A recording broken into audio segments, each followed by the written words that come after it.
Olá, boa noite.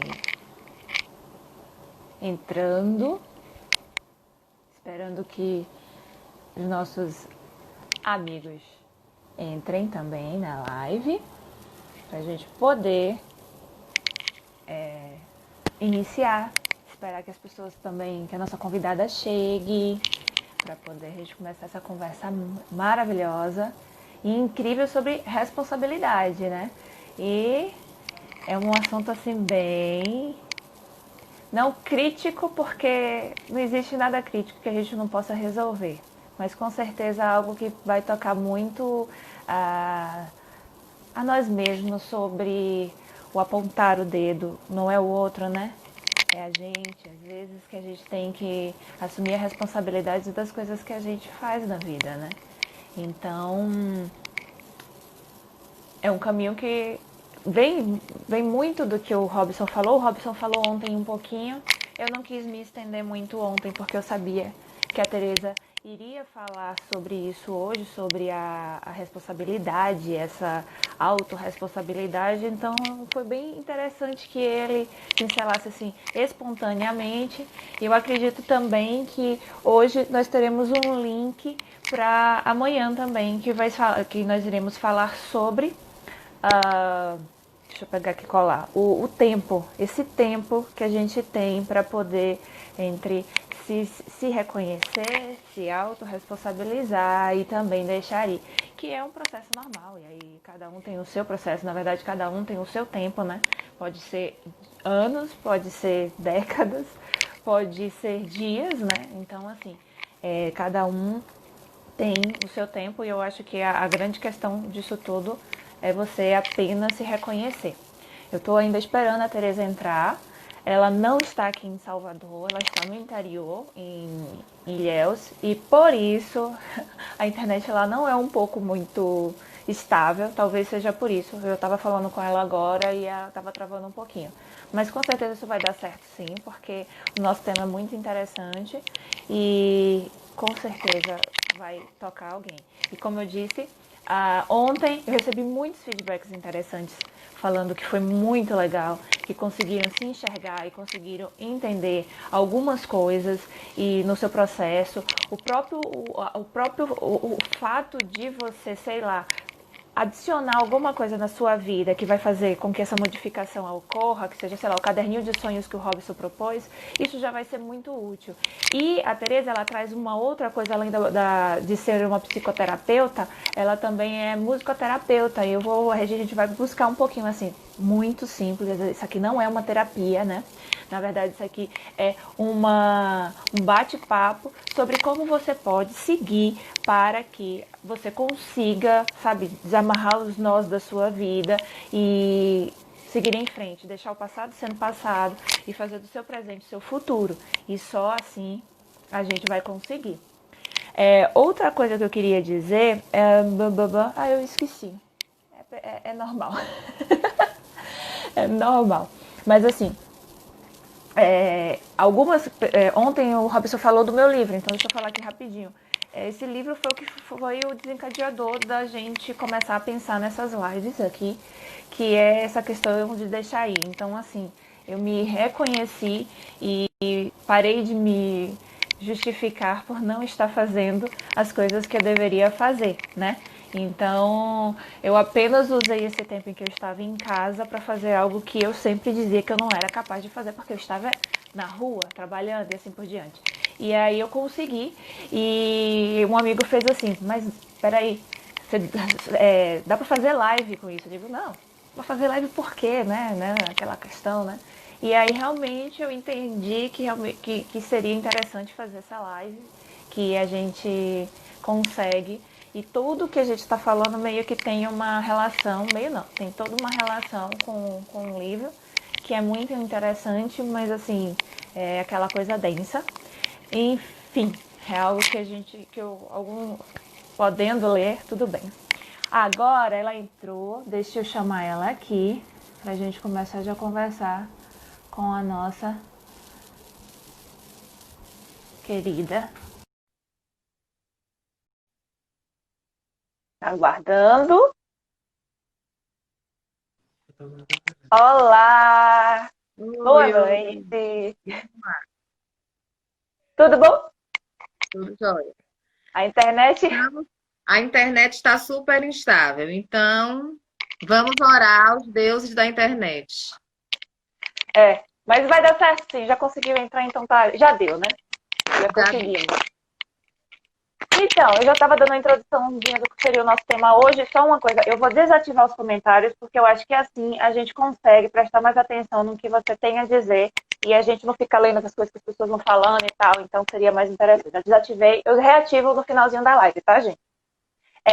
Eu queria que você se apresentasse um pouco para as pessoas te conhecerem como profissional e porque eu acredito que você é uma boa escolha para a gente estar aqui batendo esse papo hoje, né? Então, eu sou Tereza Rabá. Como meu nome é muito comprido e eu sou muito pequena, eu sempre digo que eu tenho muito nome para pouca gente. Então, eu sempre falo meu primeiro e meu último nome. Tereza Rabá.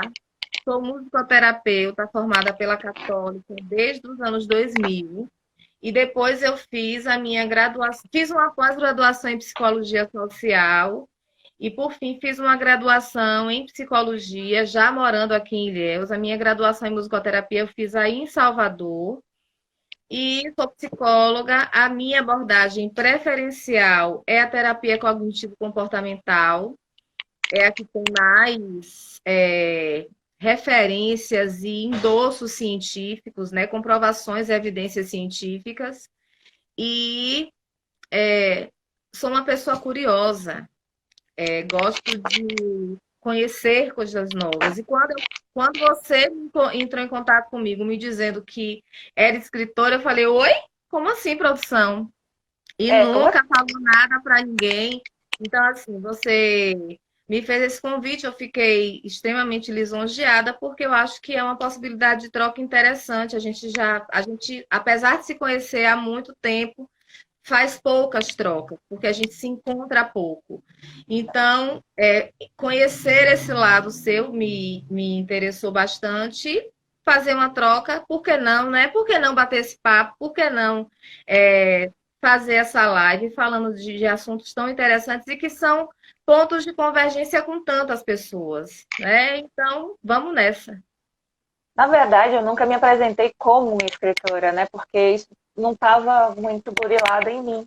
E eu consigo hoje ter consciência e força e, sabe, solidez para me apresentar, inclusive na live, me apresentando como escritora e falando sobre os temas que estão no meu livro, assim, muito subjetivamente, a gente não consegue falar a fundo, porque eu acho que se a gente pegasse cada carta, ia ser uma terapia de alguns meses só para poder entender esse processo que vem, né? Mas vamos para o nosso tema, que ele é muito extenso, né? E é muito interessante a gente começar. Eu vou te fazer são três bloquinhos, né? Como a gente combinou, que para tentar, sabe, clarear um pouco cada vez mais essa ideia sobre responsabilidade ou a autorresponsabilidade, né? O que seria essa autorresponsabilidade? Que também, ao mesmo tempo, autorresponsabilidade, responsabilidade ou culpa, né? Porque ou você culpa alguém ou você se culpa. E é diferente, talvez, essa coisa da culpa e da autorresponsabilidade. Ó, primeiro eu acho que a vida da gente é regida por algumas circunstâncias. Duas eu acho fundamentais, porque aí a gente coloca as coisas de uma maneira mais leve. Incontrolabilidade e imprevisibilidade. Por mais que a gente tente incessantemente manipular todas as variáveis que estão ao nosso redor, nós somos regidos por essas duas forças. A gente não consegue controlar tudo que vai acontecer na nossa vida, por mais que a gente tente, e a gente não consegue prever tudo que vai acontecer com a gente, na nossa existência. A gente não vai fazer isso.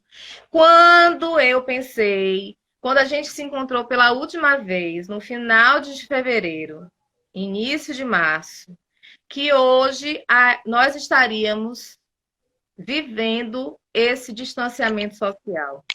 Como é que a gente ia prever isso? Quando, em meados de março, a gente se viu forçado a ficar em casa, achando isso meio que uma loucura, ou que isso não ia durar muito tempo, a gente ia pensar, mensurar que em julho estaríamos ainda vivendo essa situação.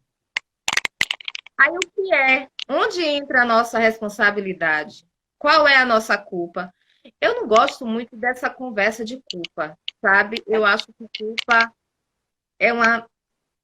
Gente, preciso dizer algumas coisas antes de prosseguir. Eu sou uma psicóloga que sou um ponto meio fora da linha, porque eu tenho uma boca meio suja.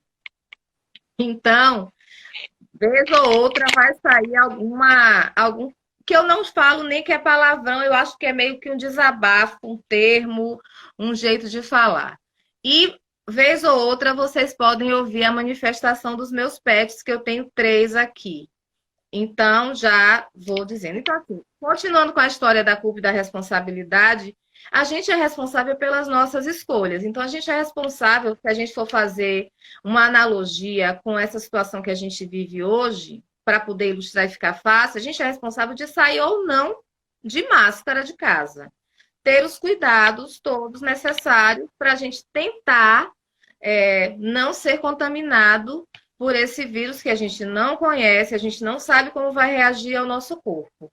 Mas, de resto, é assumir as consequências. Então, eu não vejo meio como, assim, a gente tem responsabilidade pelo que a gente faz, a gente tem responsabilidade pelo que a gente diz, mas a gente jamais será responsável pelo que o outro ouve, sabe?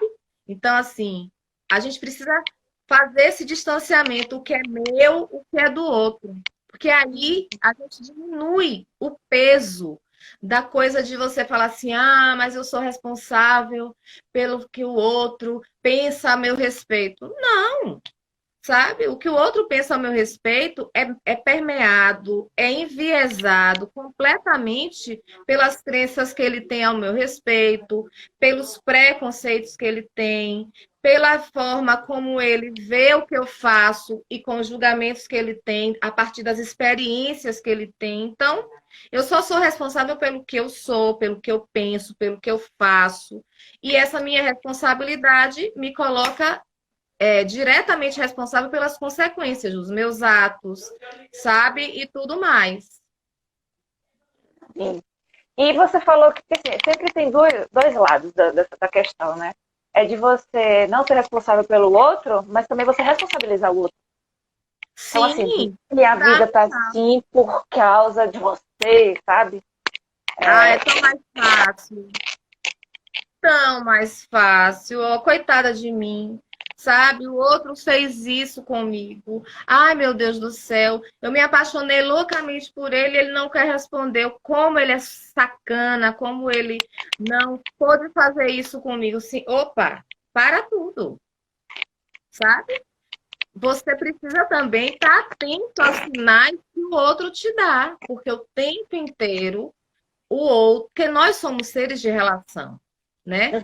O que a gente é também é fruto das nossas experiências nessas relações que a gente estabelece na vida, com o outro, com nós mesmos, com o mundo, com o que eu espero da minha vida. Isso tudo está o tempo inteiro acontecendo e permeando a nossa existência. Então, assim, estar atento aos sinais que o outro nos dá é também nossa responsabilidade. Porque é muito fácil eu dizer que o meu dia está cinza, as coisas não deram certo para mim, porque fulano, beltrano, citrano... Sim, e os meus planos? Será que hoje, em pleno século XXI, a gente só pode contar com o plano A? Unicamente? Né? Eu acho que assim, esse tempo que a gente vive, ele sinaliza para a gente o tempo inteiro que a gente precisa se reinventar, sabe? Estar extremamente conectado com o que a gente é, até para a gente poder saber como é que a gente vai sair de toda essa situação. Eu sou um pouco pessimista. Eu acho que a gente vai sair dessa situação como nós naturalmente sairíamos nas inclinações que nós somos na vida. Uma pessoa pessimista, uma pessoa egoísta, autocentrada, vai ser incapaz de olhar para a dor do outro ou do sofrimento do outro. Vai ser É, incapaz de ser empático. Uma pessoa que naturalmente é empática, uma pessoa naturalmente antenada e conectada consigo próprio, vai ter condições de sair dessa situação onde todos nós nos encontramos, lógico, cada um em situações bem diferentes, sabe? A partir do que a gente é. Os bons sairão melhores e os péssimos sairão ainda piores. a não ser que sejam tocados, assim, A não ser, internamente. aí, meu amor, é coisa do divino, né? Acontecendo na vida da pessoa. E ele acontece, né? Eu já vi Ele acontece, algumas ele pessoas. acontece. Eu acredito na possibilidade de mudança das pessoas, mas se você não tiver um mínimo de abertura para o outro, um mínimo de sensibilidade para ser tocado, né? Aí eu acho que a mudança Difícil. não acontecerá. É bem difícil. Assim, em questão de momento, a gente sempre fala assim, a humanidade não deu certo. A humanidade não deu certo. Diz assim, não, uma parte da humanidade ainda precisa de um certo evolução, mas tem uma parte da humanidade que ela deu certo sim.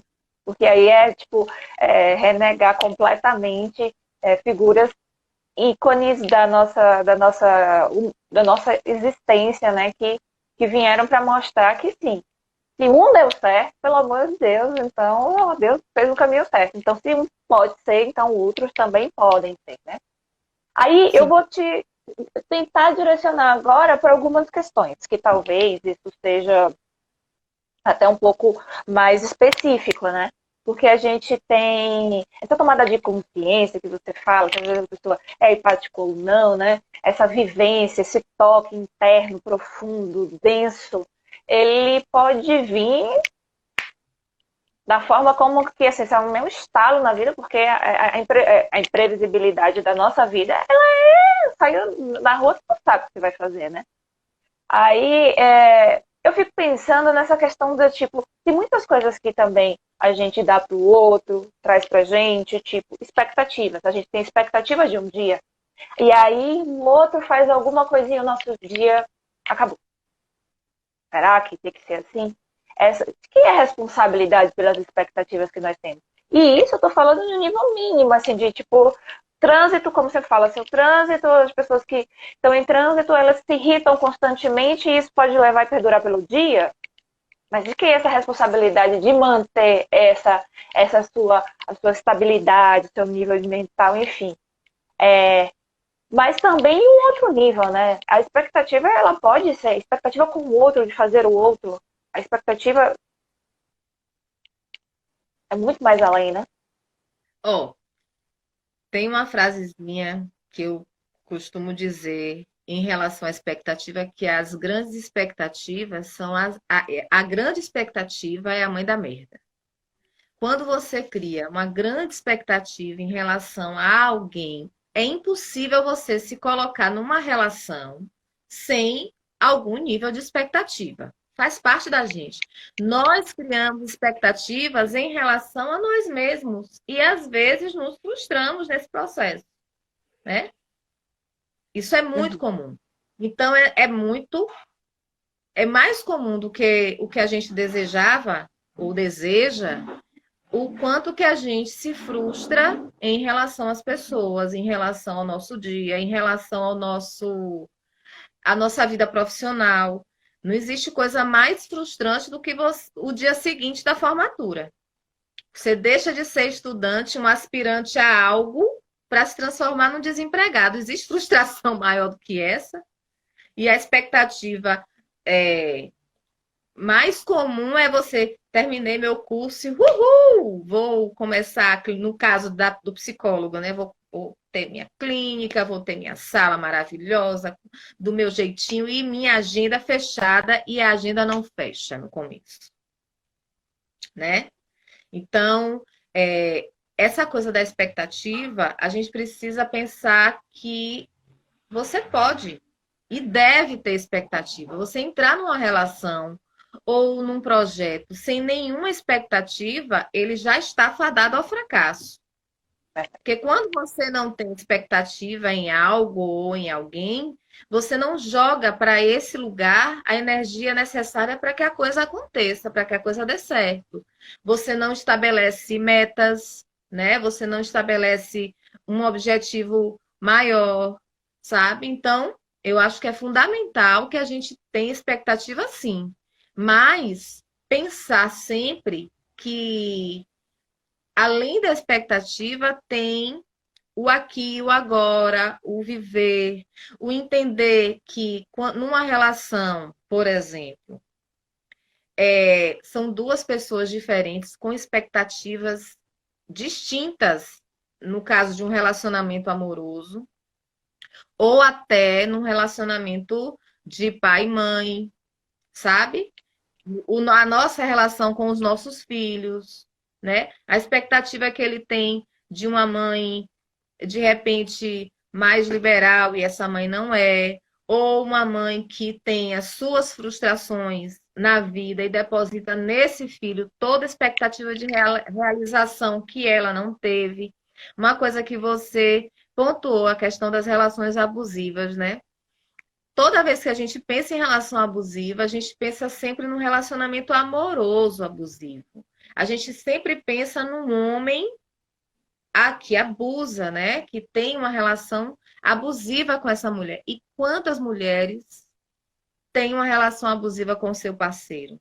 Quantas pessoas, ao longo de sua vida, tiveram relações abusivas com seus pais? Sim, tiveram pais abusivos, pais invasivos, pais com altas expectativas em relação a nós como filhos e que a gente nunca vai ser capaz de atender a essas expectativas e como às vezes o fato de você ter passado a sua vida vivenciando esse tipo de relação e sem se sentir muito potente para peitar uma mãe abusiva, um pai abusivo, um irmão mais velho abusivo, um irmão mais novo, mimado abusivo. Olhe quantas relações elas podem se estabelecer nesse lugar de abuso e que quando você entra numa relação amorosa, essa relação de abuso é tão familiar para você que você às vezes pode pensar que aquilo ali é o normal.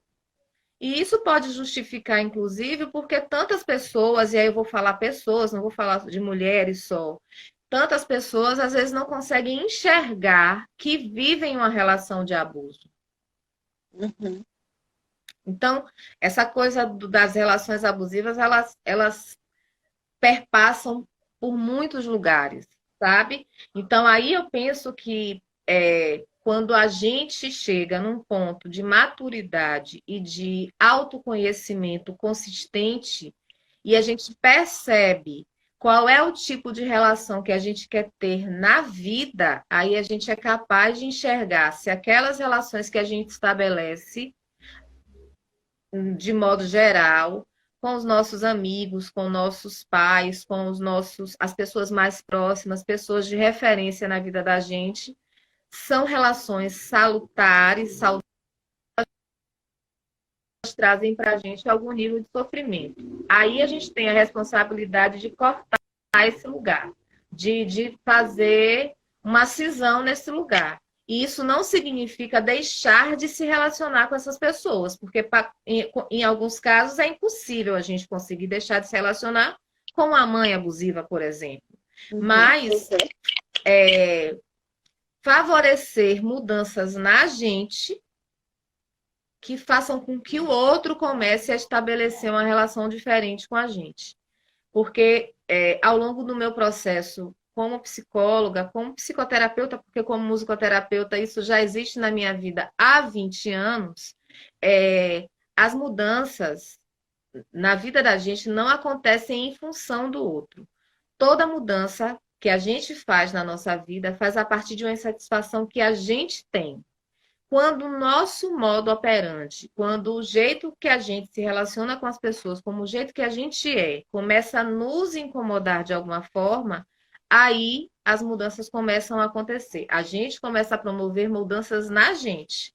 E isso provoca um ribuliço nas nossas relações que é devastador, porque as pessoas começam a ficar, "Oxe, o que é que está acontecendo com você? Por que você está assim agora? Sabe? Como se a E gente sempre estivesse que você mudou. Por que você mudou? Como se a gente estivesse cometendo um grande crime, né? Verdade. É, É um é crime. quase Como é que que você faz isso? E não me avisa? Como é que você muda e não me avisa? Né? Quando a gente nem se dava conta, de fato, que a gente estava nesse processo de mudança, sim, e que é importante para a gente. E aí, se essa pessoa tiver que permanecer na vida da gente, ela vai mudar, sabe? Porque ela vai querer continuar se relacionando.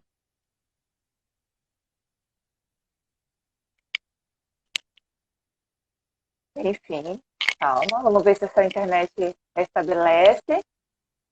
Mas assim, ela saiu. Eu acho que vou ativar para eu ver se ela realmente volta. Se puder voltar, beleza, me avisa. E aí eu retorno com você. Então, eu acho que ela tocou num assunto que até iria falar, que é esse autoconhecimento, ele é o norteador de tudo da nossa vida, né? Você se autoconhecer, você saber o que você quer, o que você gosta, onde você pode ir, onde a sua mão pode alcançar, é o direcionador de você, inclusive, começar. O autoconhecimento é todo o processo que você vai fazer para poder você começar a fazer qualquer tipo de mudança da sua vida. E quando eu falo mudança na vida, é mudança desse presente, você se sentir seguro para você mudar o lugar onde você está e você galgar o espaço que você quer à frente. E à frente, quando eu falo, é dia após dia, que é o seu futuro. E deixar esse passado passado, né? E no meu caso, assim, o o fato de ter parado fez com que eu acho que foi legal quando o Robson fez essa ontem fez essa lembrança, porque ele fez uma coisa que eu não tinha prestado atenção, né? Quem foi que pensou que para poder continuar a gente precisa parar? E sim, a gente precisa parar para poder olhar no espelho. Quantas e quantas pessoas não conseguem se encontrar e nem se ver no espelho? Porque talvez a imagem que se reflita não é a imagem que ela acha que é dela, mas não é essa imagem que ela trabalha para ter. Essa imagem interior que ela tem na mente dela, que ela desconhece na imagem é, no espelho, o reflexo que está nela no espelho. E assim, eu fui uma dessas pessoas, assim, nada do que se é dito aqui é fora de mim, é muito mais daqui para lá. Eu acho, o microfone está batendo. Peraí, tá ruim? Assim tá melhor? Deixa eu tentar aqui. Ela entrou pro outro perfil dela, deixa eu tentar aqui. Vamos chamar de novo?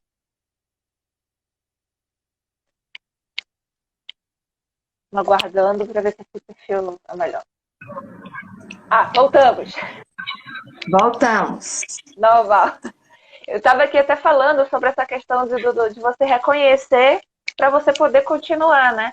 E eu disse que isso é uma coisa minha. E eu ia falar justamente sobre um fato que aconteceu comigo, porque assim, eu frequento a Casa Espírita Cobem há muito tempo, e nós temos, para quem não conhece, assim, cada um com sua religião, respeito para tudo.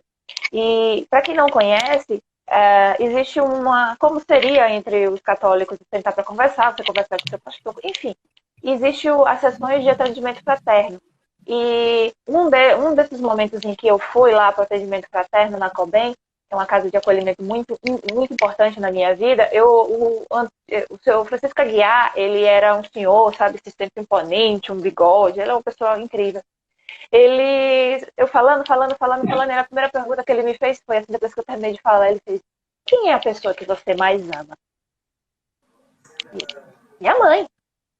Aí ele: quando eu te fiz essa pergunta, eu esperava ouvir de você a resposta que seria a si mesma. Aí eu vou tirar aqui o microfone que parece que Deixa melhor. E aí, logo em seguida, ele falou assim: Você gosta? Você se olha no espelho? Eu não. Eu fiz: Não, eu não me olho no espelho. Por que não? Aí eu falei, não sei, eu não tinha consciência do porquê que eu não olhava no espelho. Só que ele me deu uma tarefa. A minha tarefa era, qualquer coisa que refletisse a minha imagem, eu deveria olhar. Então, eu passava assim no espelho e logo de cara era horrível, né? Porque a imagem que eu tinha não era a que refletia, então esse processo era bem complicado. Aí, passava no carro e eu olhava, mas não gostava. Até que chegou, as mudanças ocorreram, que não demorou um tempo para isso ocorrer, que a imagem ela se tornou confortável para mim. Porque eu comecei a enxergar quem eu realmente era. Eu me autorresponsabilizei de muitas coisas que eu antes apontava o dedo, né? Quando você aponta o dedo, você está apontando mais para o outro do que para si mesma, né? Então eu comecei a botar para mim os dedinhos aqui da responsabilidade pelo meu não gosto pela minha imagem, pela mudança também. É minha, né? Eu não posso, numa questão assim mais geral, das nossas questões, eu não posso dizer que, assim, claro, quando eu me encontro confortável numa relação abusiva, porque eu vivo de uma relação abusiva, isso é tipo correntes sendo puxadas, né, amarradas, mas as correntes ela podem ser quebradas. E uma das coisas assim que eu vejo muito sendo efetiva, e que alguns ainda têm preconceito, eu acho que agora não tanto, mas já teve muito, é psicólogo, né? Você ir ao psicólogo parece que você está testando que você é incapaz, mas você é incapaz. Isso acontece na sua prática clínica, desde o músico, da sua prática desde a musicoterapia até agora? Com certeza. Uma coisa que todas as vezes que eu acabo falando, né, ou postando alguma coisa no Instagram, na minha página profissional, é que tem algumas coisas na vida que você não consegue passar sozinho, ou que você não consegue elaborar sozinho. Isso não faz de você uma pessoa incapaz ou menos potente, mas você precisa de alguém para mediar esse processo. Eu estou vendo aqui, graças a Deus você ativou os comentários, porque eu posso ver assim vários colegas meus que estão assistindo a nossa live e eles vão concordar comigo. As pessoas geralmente vinculam ir ao psicólogo como, ai meu Deus, eu tenho uma psicopatologia. E quando, às vezes, você apenas está passando por um processo difícil e que sim, se você não for ao psicólogo, você pode desenvolver uma psicopatologia, sabe? Então, hoje, quem não é ansioso? Quem não vive ansioso? Estamos num momento onde todo mundo vive uma ansiedade desesperadora. Meu Deus, quando é que a gente vai sair desse processo? Quando é que a nossa vida vai voltar ao normal? Esse novo normal, né? Esse novo normal. Nós, brasileiros, afetuosos, nós baianos, se a gente for pensar que, assim, podemos estar sendo assistidos por pessoas em outros lugares, mas é muito nosso abraçar, beijar, estar perto. E quanta ansiedade a gente está vivendo, sabe? E se você não tiver a mínima condição de assumir que você não dá conta de passar por isso sozinho e que uma pessoa empática, com uma escuta que não é para te julgar, com uma escuta lastrada em conhecimento teórico, que não é seu amigo, que não tem verdades prévias a seu respeito e que sim, de alguma forma vai te julgar e vai querer te dar receitas de como viver a sua vida, quando muitas vezes você, enquanto um falante, né, tá pensando, ele te dando conselho e você falando assim, mas não aplica. Muito bom o seu discurso, pena que eu te conheço na vida real e sei que você não aplica isso em você. Então, quando você vai para um profissional, você tem a chance de ser questionado a partir de um lugar sem julgamento e com um lastro teórico importante, sabe? Então, é importante que você sinta a necessidade de ir, sim, fazer terapia, quando isso é importante para você. Porque, assim, do mesmo jeito que tem a coisa de que todo mundo que vai para psicólogo é doido, sabe? Tem também aquele que fala, aí para psicóloga é frescura, sabe? Uma vez, eu não vou, né? A ética não me permite, numa supervisão, eu ainda na época de faculdade, uma colega fez um comentário infeliz para minha supervisora. Relatou, né? A gente fazia supervisão coletiva, isso facilitava o nosso aprendizado. E a minha colega fez assim, relatou a sessão e falou assim, mas é falta de uma trouxa de roupa para lavar. Olha, Kézia, eu quase infartei. E a minha supervisora, ela é maravilhosa. Quero fazer uma homenagem aqui ao vivo para Daiane Mangabeira, que é uma diva. E eu tive colegas muito importantes que me ajudaram muito nesse processo de construção profissional. Então, a gente tem que ressaltar sempre essas pessoas. Renata, Márcia Kelly, que são profissionais que eu indico, sabe? Gil, que está assistindo a nossa live e que é um cara fantástico, criativo, interessante. Então, quando eu escutei isso, e aí Dai foi fantástica, ela falou assim, eu acho que você só devia parar de trabalhar com psicologia, porque essa sua fala é um lugar comum. Né? Quantas pessoas dizem que depressão é coisa de gente que não tem Deus ou não tem o que fazer e é real e faz parte da vida das pessoas e massacra a vida das pessoas, sabe? Quantas pessoas têm vergonha de falar sobre isso? Então você ter um profissional que te escute de maneira empática, sem julgamento, é fundamental. Então assim, vamos ao psicólogo, por favor. É importante para todo mundo. Eu sempre fui o contrário, né? Eu sempre fui aquela que eu vou pro médico. Eu já cheguei num neurologista e disse assim, qual é o seu problema? Eu digo, nada. Eu vim pro senhor dizer que eu não tenho problema nenhum, né? E eu fui pra psicólogo. Não, eu passei assim, tipo, meia hora conversando com ele de nada. E porque eu não tinha problema de dor de cabeça, não, tontura, não. Então ele disse assim, então tá, beleza, não pode ter papo. E aí a gente saiu conversando e tal, né? E aí, eu já fui a alguns psicólogos, assim, eu não sabia, graças a Deus, eu tenho um plano de saúde, então, hoje eu sou atendida pelo plano de saúde pela psicóloga, mas antes eu não sabia que tinha, então eu era atendida pela faculdade, né? A UFBA, ela disponibiliza esse tipo de atendimento. E é engraçado porque, assim, até mesmo essa tomada de consciência de que você precisa de um psicólogo para você passar por determinada situação, de clarear a sua mente e tal, também responsabiliza ele pelo seu resultado, né? E foi engraçado porque, assim, era eu e uma amiga que a gente eram duas psicólogas diferentes. E eu tô lá falando, né? Falando, já não gosto.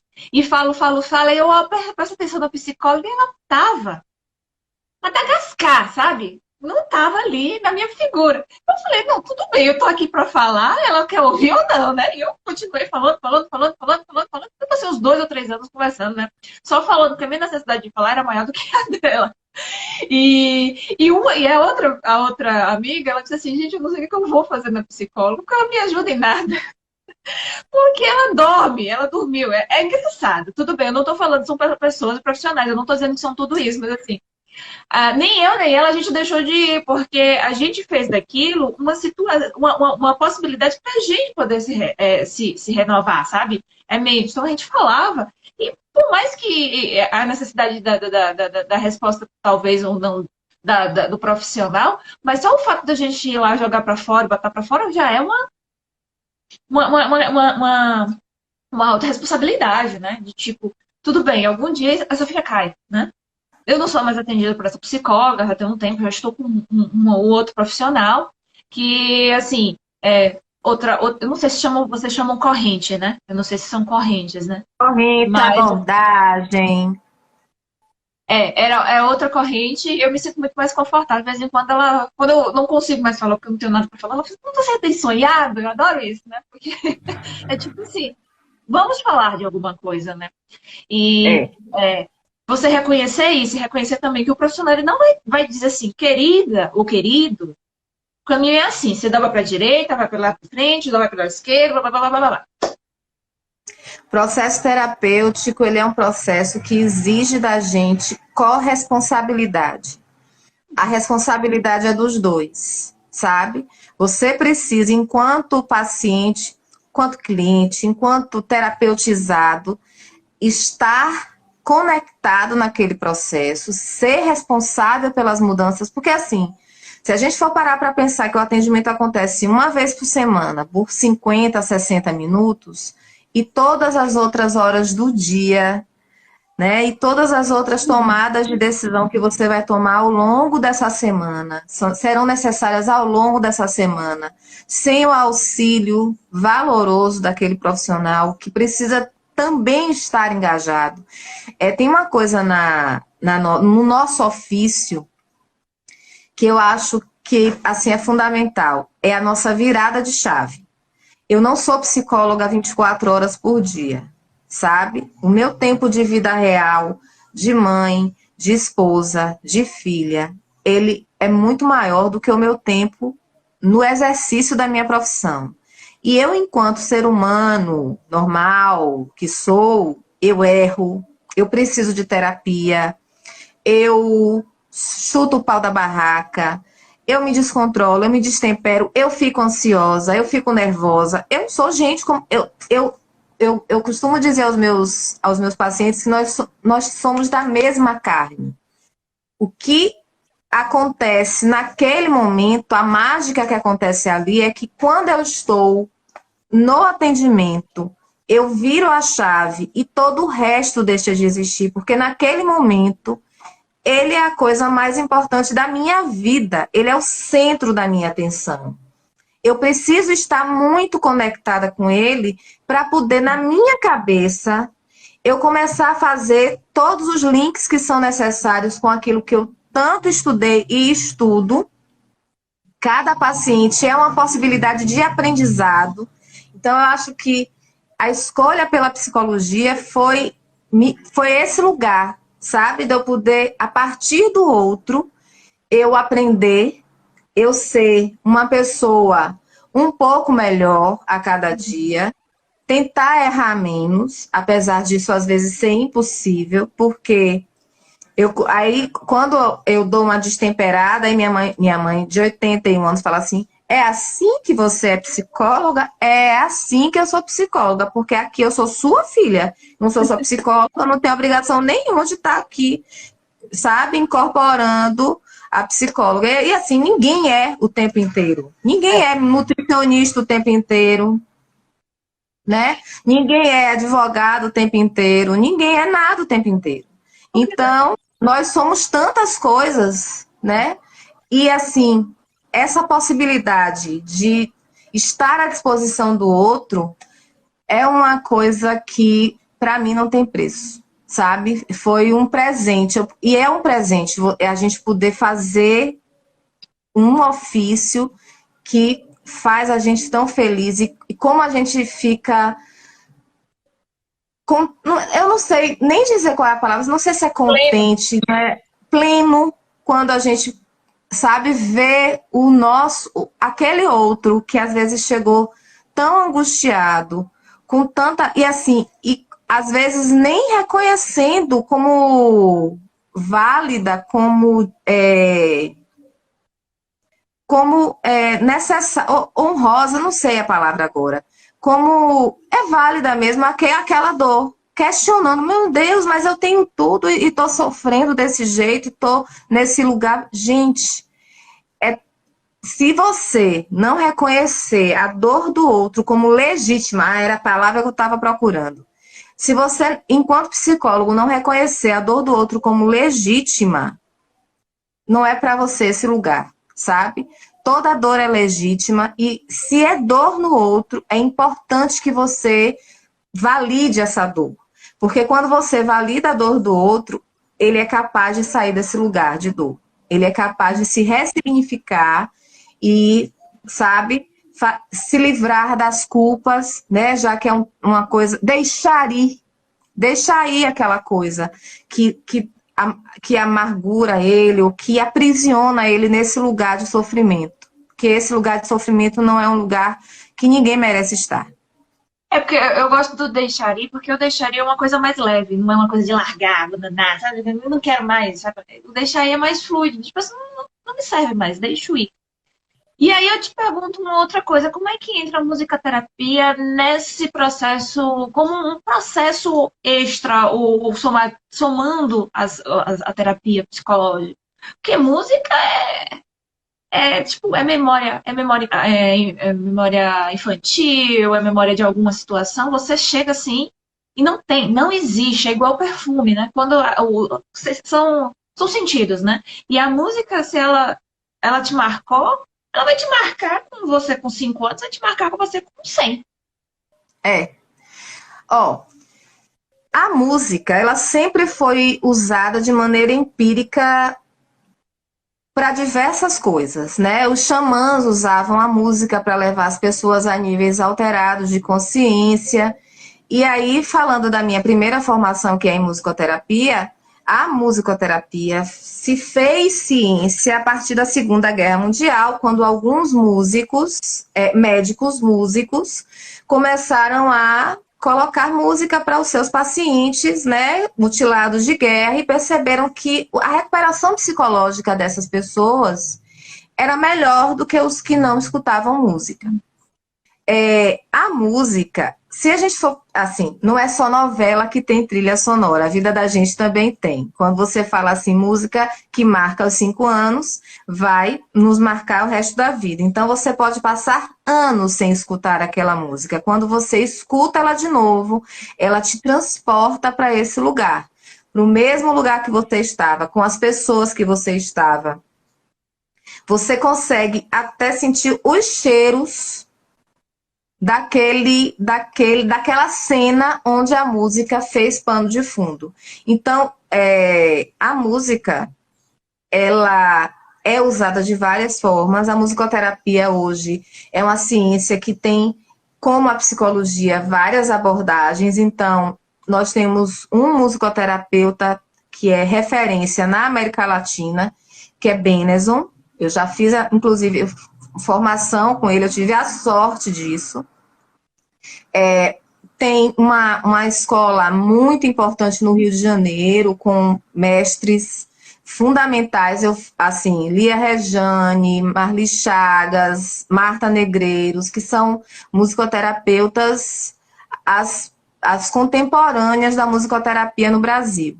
Então, tem vários, para você ver, tem o método Tomates, que é canadense, tem um receituário de música que você coloca pequenos pedaços de música clássica para cada pessoa, adequado para cada pessoa, e você leva a níveis alterados de consciência, e a partir daí a pessoa tem fazeres artísticos. Isso é fantástico.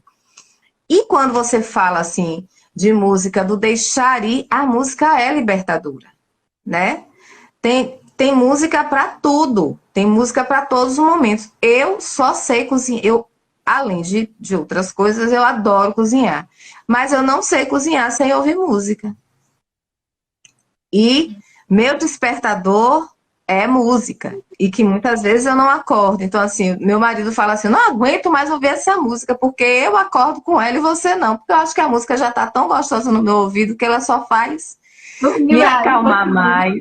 Só faz meninar mais um pouquinho. Então, assim, a música é importantíssima. E, assim, como às vezes a gente escuta uma música e fala assim, não é possível que Chico Buarque escreveu isso para mim. Não é possível que Djavan escreveu isso para mim. A gente tem os grandes poetas, né, que têm a capacidade de transformar o que a gente sente em canção. Então, a gente tem esse privilégio. E é isso. Eu acho que a música é uma ferramenta importante para, às vezes, dar voz ao que a gente não conseguiu ainda elaborar.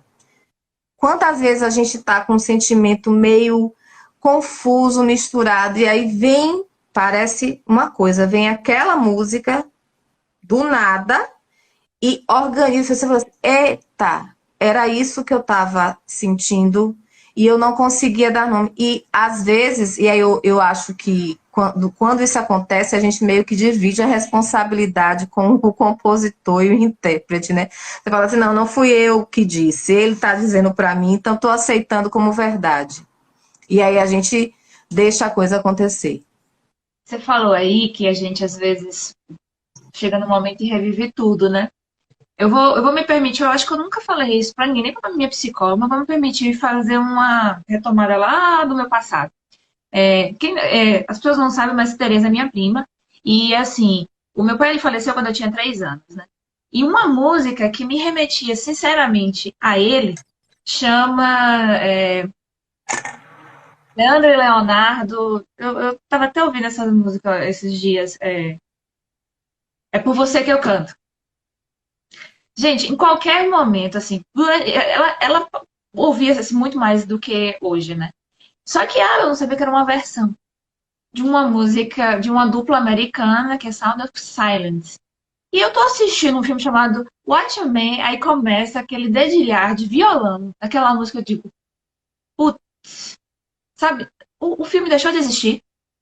Eu voltei para 3 anos de idade, para toda uma realidade que, assim, não era uma realidade, não foi a questão da questão do falecimento do meu pai, não foi essa música, mas essa música me remetia ao meu pai. E por conta de infância e tal, você não conviver com seu pai, e assim, você não conviver com o seu pai e as pessoas, eu não estou falando de família, mas eu estou falando de. Eu andava com meu avô, andava com a minha mãe, e as pessoas logo de criança faziam assim: ah, meu menino de Aguinaldo, bom homem. E aí começava a falar de como ele era, e chegou teve uma vez que assim, era meu avô e a outra pessoa chorando. Que pessoa é essa que eu não consegui ver? Então, assim, gerava-se muito dúvidas. E eu não consegui ouvir essa música sem tocar literalmente lá no meu íntimo, né? Aí eu gosto de encarar as minhas sombras, né? Então eu abro as portas dos meus quartos escuros e acendo a luz. Eu passei um dia todo ouvindo a música. Eu digo assim, é hoje que ela vai tirar essa significação triste, negativa que gerou pra mim. Passei um dia inteiro ouvindo a música. Logo no início ela continuava assim, o choro veio, obviamente, mas no final de um dia ela já não tinha mais essa carga pesada, densa. E hoje, se ela passou e eu ouço, é tipo assim, ó, lembro do meu pai, mas eu não lembro do meu pai, não é aquele peso. Eu lembro. Engraçado. Hoje eu falei de Tio Guila, porque em Senhor do Bonfim era Aguinaldo, mas na família era Tio Guila. E eu tenho uma história com meu Tio Guila, porque quando eu tinha 1 mês de idade, eu nasci em São Paulo, e meu tio Guila veio me trazer com minha mãe. E em 76, uma viagem de São Paulo a Ilhéus era muito mais do que 24 horas. E meu tio Guila comprou-se 2 passagens, mas meu tio Guila foi o parceiro do motorista. E aí, em um dado momento da viagem, hoje minha mãe estava relembrando isso. Falaram assim, tem uma criança no chão. Ele, vixe, a Tereza Carla, que tá rolando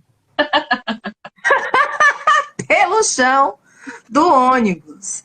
E meu tio Guila era uma festa, sabe? Então, assim, quando você fala assim dessa coisa triste, de uma lembrança que não existia, porque você não teve essa convivência, que eu tive a sorte de ter um pouco mais do que você, e foi pouco ainda, porque era casa cheia, foi embora muito cedo.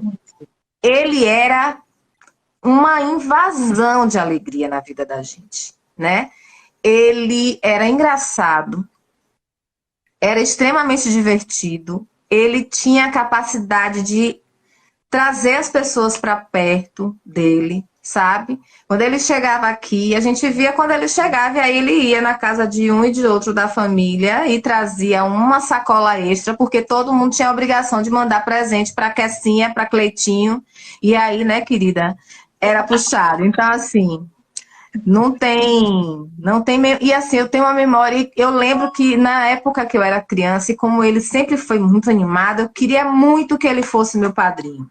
E eu tenho um padrinho maravilhoso. Oh! Então, é uma coisa, é um privilégio, sabe? A gente ter tido essa experiência. É bem complicado, assim. Eu acho que ainda esse assunto, via família, via pessoas, ainda é muito complicado.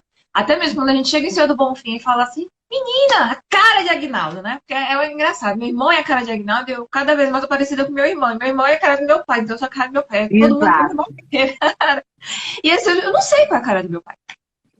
Aí eu disse, não, se olha e vê assim com o cabelo e tal, assim, mas não é a mesma coisa, né? E é assim, isso já foi uma coisa muito mais pesada pra mim, porque é um trauma. 3 anos, uma criança, É.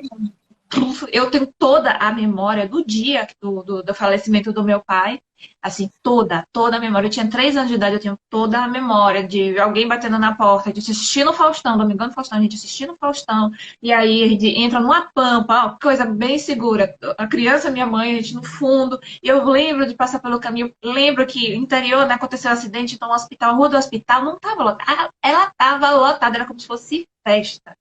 Eu indo pra casa de minha avó, no outro dia também, eu brincando muito com meu irmão, mas sem entender o que é que era. Aí quando eu cheguei em casa, tava lotado. Eu lembro de ver o caixão, eu lembro de minha mãe me suspender, mas eu não lembro de ter visto meu pai. E aí, sabe aquela coisa, sabe? Enfim, vários e vários traumas. Mas isso hoje eu falo com muita naturalidade de uma coisa que passou, que não causa dor. Né? Porque assim, eu deixei ir. Eu deixei ir porque isso não faz mais parte da minha vida, né? Não é uma realidade que eu posso mudar. Então, eu acho isso muito interessante, porque, claro, que a terapia me ajudou bastante, né? Mesmo de reconhecer o fato também de falar, você burilar mesmo, né? Você burila até que você tira essa carga densa da situação, né? E, enfim, eu levanto, eu sempre falo que como para você ter uma medicina preventiva, você tem que trabalhar com as 3 coisas. Seria o nutricionista, o educador físico e o psicólogo. Você vai cuidar da mente, você vai cuidar do corpo integralmente, e aí você vai ter. Eu não vou conseguir mais falar com você, porque já tem muito pouco tempo agora. Só queria que você falasse muito rapidamente para dar um tchau a todos que estão ouvindo, para todos que irão ouvir também. Isso, eu quero. Então, eu quero agradecer o convite. A internet não foi muito legal com a gente. A gente pode depois marcar outro tema para conversar de outras coisas. Quero agradecer muito a todas as pessoas que sempre me incentivaram a chegar até aqui. E eu acho que a gente tem que dar crédito, né? Então, obrigada a você, obrigada às minhas mestras, sabe? Como eu disse, somos resultado das nossas experiências, então que bom que eu tive bons mestres. Então, de novo agradecer a Dai, que é uma... Quero que você conheça ela um dia, assista as meninas do Clipsis. Toda sexta tem lives interessantíssimas que cabem para todo mundo.